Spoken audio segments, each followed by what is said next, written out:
റോമർക്ക് എഴുതിയ ലേഖനം 6-ാം അധ്യായം 14-ാം വാക്യത്തിൽ നാം ഇനി ന്യായപ്രമാണത്തിന് കീഴിലല്ല എന്ന് പൗലോസ് പറയുമ്പോൾ പുരാതന ഇസ്രായേലിയർക്ക് നൽകപ്പെട്ട ആചാരപരമായ നിയന്ത്രണങ്ങളിൽ ചിലതായ ക്ഷേത്രാരാധന, യാഗങ്ങൾ, പൗരോഹിത്യ ചുമതലകൾ എന്നിവ സംബന്ധിച്ച നിയന്ത്രണങ്ങളാണ് യേശുക്രിസ്തുവിന്റെ ക്രൂശീകരണത്തിന് ശേഷം നിലവിലില്ലാത്ത നിയമത്തെയാണ് ഇവിടെ സൂചിപ്പിക്കുന്നത്.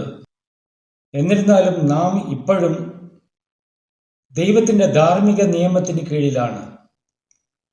അത് 10 കൽപ്പനകളിൽ സംഗ്രഹിക്കുകയും യേശുക്രിസ്തുവിന്റെ ഉപദേശങ്ങളിൽ പ്രതിഫലിക്കുകയും ചെയ്യുന്നു. ഈ ധാർമ്മിക നിയമം ദൈവത്തിന്റെ സ്വഭാവത്തിന്റെ പ്രതിഫലനമാണ്. അത് ഇപ്പോഴും വിശ്വാസികൾക്ക് ബാധകമാണ്. പാപം ദൈവത്തിന്റെ വിശുദ്ധ നിയമത്തിന്റെ ലംഘനമാണ്. ഈ ധാർമ്മിക നിയമം ലംഘിച്ചതിന് നാം എല്ലാവരും കുറ്റക്കാരാണെന്ന് ബൈബിൾ പഠിപ്പിക്കുന്നു. എന്നാൽ യേശുക്രിസ്തുവിലുള്ള വിശ്വാസത്താൽ നാം